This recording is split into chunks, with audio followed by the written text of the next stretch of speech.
Bismillahirrahmanirrahim. Assalamualaikum warahmatullahi wabarakatuh. Selamat pagi kakak-kakak kelas 4. Bagaimana kabarnya hari ini?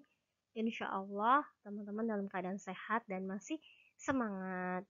Oke teman-teman, sebelum memulai kegiatan, kita awal dulu yuk dengan berdoa. Bismillahirrahmanirrahim. Rabbi zidni ilman warzuqni fahman. Amin ya rabbal alamin. Semoga kegiatan kita hari ini berjalan lancar dan mendapat keberkahan dari Allah Subhanahu wa taala. Nah, pastinya teman-teman sudah sarapan, sudah sholat subuh, sudah sholat duha 4 rakaat, sudah membaca al-masurat. Oh iya, coba teman-teman, adakah yang di minggu kemarin, maksudnya minggu kemarin sudah melakukan sholat qiyamul lail? Pasti banyak ya anak-anak kelas 4, Masya Allah, keren, tabarakallah nak. Dan Bu Risma ingin dengar semangat dari teman-teman. Yuk, kita tepuk semangat dulu ya. Tepuk semangat. I'm the best. You are the best. We are the best. Go, go, yes. Allahu Akbar. Oke, karena Bu Risma ngisi rekamannya. Maaf, maksudnya isi suaranya di rumah, jadi mohon maaf kalau ada sedikit iklan, oke? Dan Bu Risma ingin dengar semangat teman-teman dengan cara teman-teman komen nama dan kelas terus takbir. Contohnya nih, Risma kelas 4 Torik, Allahu Akbar. Oke, jadi teman-teman komen nama, kelas, dan takbir. Nah, kita hari ini akan membahas mengenai laporan hasil wawancara.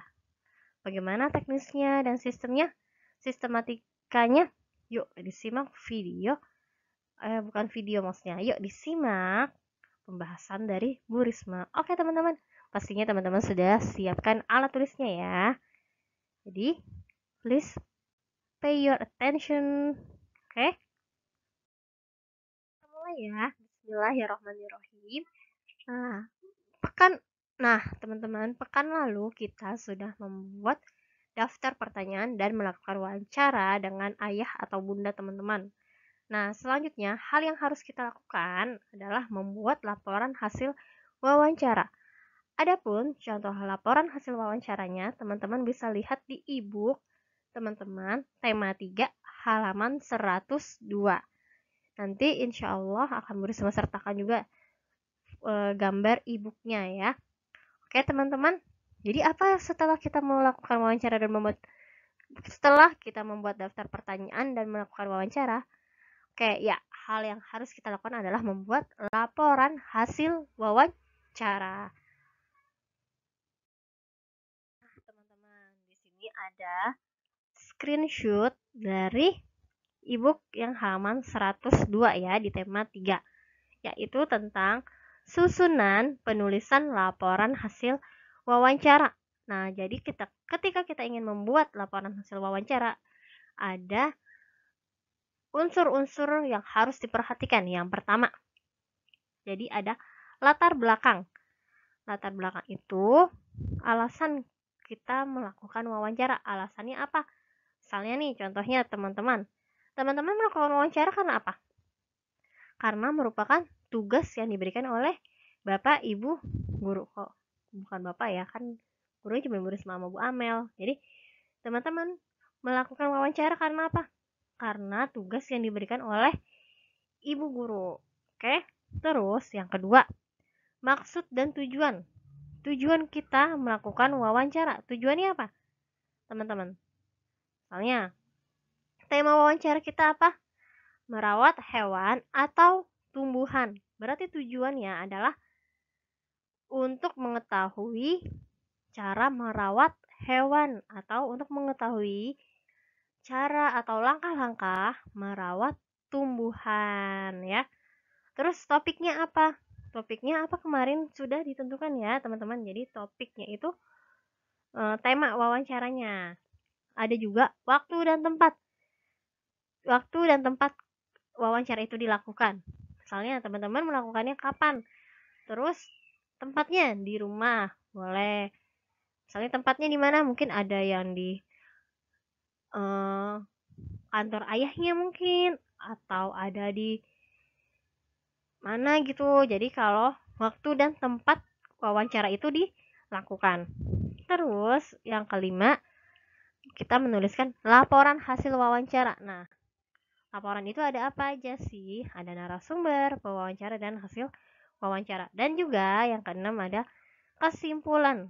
Kesimpulan dari hasil wawancara. Oke?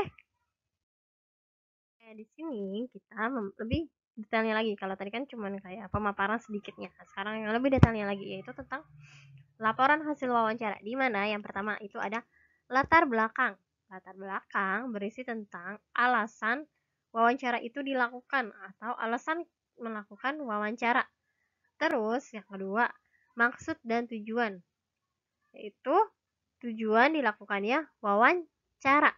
Dan yang ketiga ada topik wawancara. Nah, topik wawancara ditulis agar pembaca mengetahui pokok pembicaraan yang dilakukan selama wawancara dan juga sebagai batasan agar laporan yang disajikan tidak keluar dari topik ya.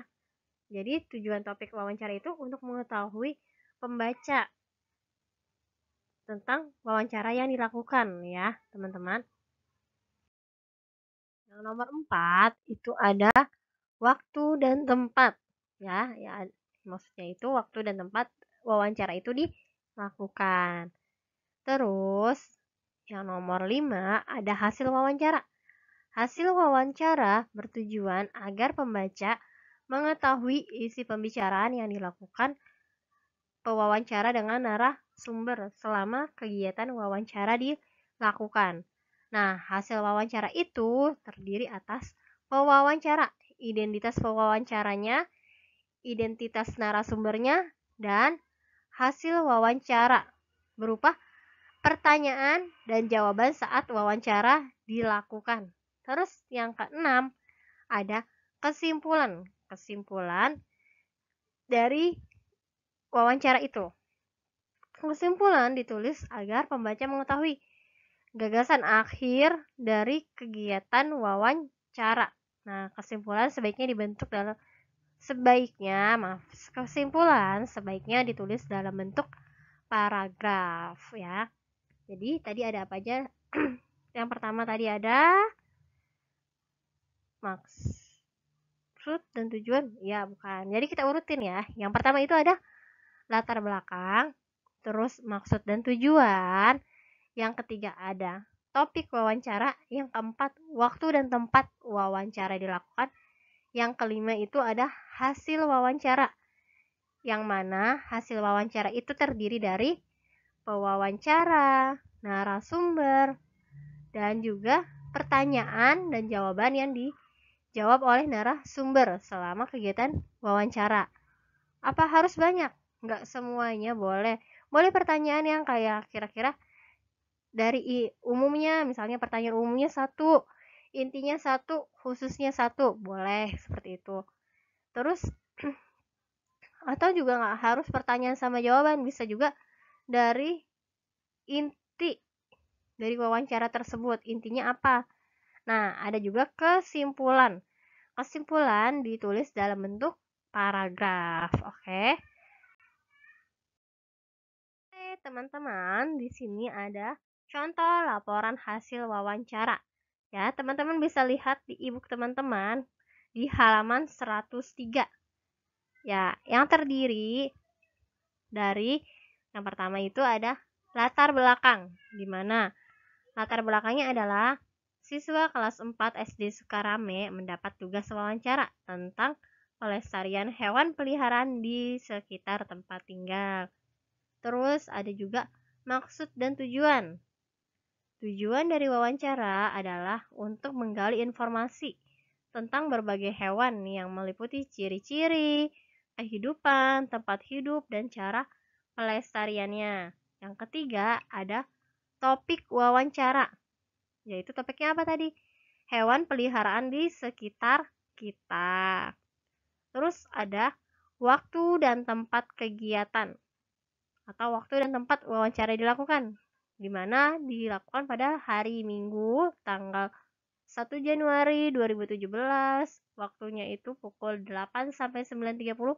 Tempatnya di Desa Sukarame. Dan ada laporan hasil wawancara. Nah, jadi laporan hasil wawancara itu ada narasumbernya, terus ada juga pertanyaannya boleh. Misalnya teman-teman mau narasumber, pewawancara, dan daftar pertanyaannya. Nggak usah harus semuanya ditulis juga nggak apa-apa. Jadi kayak intinya aja, boleh langsung intinya, inti dari wawancara itu. Nah, kita lihat ya di sini. Di sini laporan hasil wawancaranya yaitu pada hari Minggu tanggal 1 Januari 2017 pukul 8 sampai 9.30 saya telah melakukan wawancara dengan narasumber yaitu Bapak Hermawan, dan pewawancaranya adalah saya sendiri atau wawancara yang saya lakukan berhubungan dengan masalah hewan peliharaan. Nah, di sini ya, misalnya teman-teman itu wawancaranya tentang apa kayak gitu. Kalau lebih gampangnya sih ya, jadi teman-teman untuk lebih gampangnya mending lebih baiknya teman-teman membuatnya itu dalam bentuk tabel. Nanti akan Bu Risma fotokan lagi dari contoh lain ya, hampir sama, cuman contoh lain laporan hasil wawancaranya ya. Jadi kalau di buku kelas 4 yang tahun lalu itu laporan hasil wawancaranya itu ada pewawancara, narasumber, dan daftar pertanyaan. Nah, untuk lebih gampangnya, mungkin teman-teman dapat membuat seperti itu. Atau bisa juga mencontoh yang seperti ini. Mau daftar pertanyaan ataupun pernyataan atau ringkasan dari hasil wawancara itu, boleh. Terus, yang keenam, ada kesimpulan.